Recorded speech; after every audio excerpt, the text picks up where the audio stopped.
Here's my review of Novocaine. I found this to be a very fun movie, and what makes this movie more unique as in the action genre is our main character here of Nathan Kane. He's not good at being an action hero. He doesn't really know what he's doing. Like he even says that in the movie. Like, oh, what am I doing?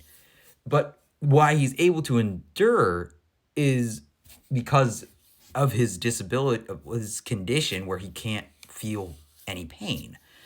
And one thing I really like about this movie also is it shows how Nathan, because of his condition, has always kind of lived a very sheltered life. And then he finally meets a girl, Sherry, at this bank where he works. And he kind of finally feels like his life is kind of going right. Like he's meeting this girl, like they start dating, and everything seems to be going good until she gets kidnapped in this bank heist. And that's where this whole movie kind of kicks off. And I will say, for the most part, this is a relatively simplistic movie. Like, the whole gimmick of the movie is kind of the whole movie. It's just him trying to save her and facing off against all of these, like, thugs and stuff. And this movie does get pretty gnarly. Like, there's a scene where, like, the hardest part to see is, like, where he sticks his hand into a grease fire to grab a gun. It's just, like... And it's interesting because there are so many times, like, when you have stuff like this in like a normal movie, like with a character without this condition, obviously, you have that cringe of being the main character where you're trying to, like, relate to the main character. You're seeing the movie through their eyes in a way, and you're like, ugh, you're uncomfortable for them. But because of it, because this character doesn't feel it, it kind of, in a way, like, it's all played for laughs. Like, this is a comedy, but it feels like the stakes are lower. But, and it does take away that, like, urgency. And it maybe makes the action not feel as intense. But it does make it just very fun. And that is what this movie is it's very fun. Like, there's so many moments in this movie, like, basically goes to, like, a Home Alone house. Even, like, they also make, like, a joke about, like, Home Alone, where he goes to this booby-trapped house and just has, like, a spike ball hit him. And also another thing, like, the way he utilizes this condition, like, for a scene where he gets shot with an arrow, and because of that, he uses that to basically kill another person that was trying to kill him with the arrow that's already in his leg. And it's just like a whole different level. Like, oh my God, this is so over the top and gruesome. And that is what makes it fun. And like I said, if you're just going into this movie just wanting a really fun action movie, you're gonna get that. And Jack Quaid is such a charismatic lead. He's so timid. In many ways, he does feel a lot just like Huey from The Boys. But yeah, that kind of timid, meek character. But it's never, like, in a way where you see him as almost, like, kind of like pathetic in a way, like where he's hard to watch, but more of an endearing way, which I think that Jack Quaid is very good at. And that's what just makes this movie so fun, especially, like, when there's so many also moments in this movie where, like, he's such a likable and nice guy character, even though as shy as he is and timid, where he'll, like, beat someone up and horribly injure them. He's like, oh, are you okay? Because he just doesn't notice it. And I think one of the best, like, like I said, the majority of this movie, I think, is just kind of seeing him go through all these insanely gnarly injuries, but just laughing because he's just like, oh, okay. And how he'll use that to his advantage. Like, he'll get stabbed and then he'll try to fight with that.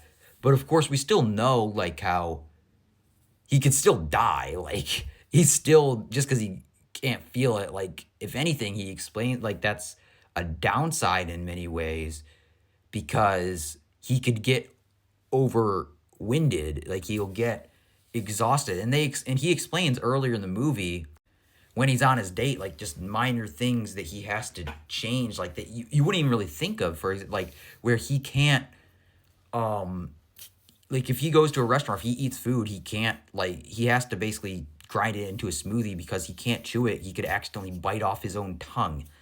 And just little things like that where like I would never even think of that. But it just shows how like at his apartment is just everything is specifically labeled. Like in his shower, his like can't go this far or else he'll burn himself. Little things like that just I just found to be very fascinating. I think just seeing the day to day life of him like was in many ways I kind of wanted to just know more about that, even though I still had a blast with this movie and this movie is a lot of fun. I found that to be honestly one of the most interesting parts, just seeing, oh, just minor little changes that you have to make just because of this condition is just very fascinating. And I'm going to get into some big spoilers here. So, my final rating though is this movie is really fun and you should definitely check it out if you like fun action movies. And I'm going to get into full blown spoilers here. And okay, so we kind of find out later on that Amber Midthunder's character is the brother of Ray Nicholson's character, son of Jack Nicholson, who basically planned this whole bank heist. And it was all just kind of a trap, and she was kind of just a mole the whole time. But and I will say one thing, like Ray Nicholson is so good in this movie too. Like you like really do say like you really do hate him in this movie. He's such a menace.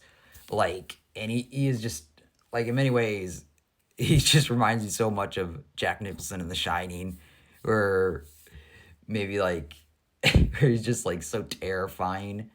Not exactly like Jack Torrance himself and like the character, but just like that evil in a way. And just specifically like the stair scene. Like this is no Shining, but I'm just saying. Like he really does look and kind of feel like Jack Nicholson. Like he's great. But just that like twist reveal, I'd say, was just very fun to see. And though how you see how Sherry though doesn't really want to be part of this like crime family, and she does want to be with Nathan. Like there, this is just a. It does kind of end in that kind of like, I guess stare like you kind of expected like, oh she's like oh no I'm done with this, I want to be with you and stuff, and like I'm done with this whole crime stuff.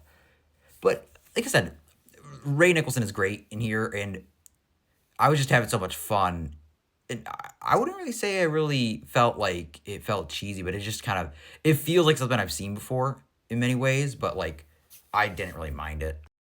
But in many ways, I don't really like this movie is just a blast of a movie. But I will say like I've been basically just saying here about this the gnarliness and the gruesomeness of this movie, and I feel like that plus Jack Quaid just being such a great and Nathan as the character being such a sympathetic and likable character, that is what carries it. Because I wouldn't really say like the plot is like extremely interesting. I mean, in many ways, it's just taken. He's just trying to rescue his girlfriend the whole time, and that's kind of it. And him like beating up thugs, and with us just reacting to just these over the top injuries, and him just not even really flinching, and that's where the fun in this comes from. Like, I don't really think that there's much else outside of that, but I didn't really need much else. I was just having so much fun with this movie that I didn't really care. I still think it is a very funny movie. The action is really awesome and unique, and I think that the performances are all really fun. It's just a very fun movie. So yeah, I would definitely check this out if you like fun, over the top action movies. Definitely check this out.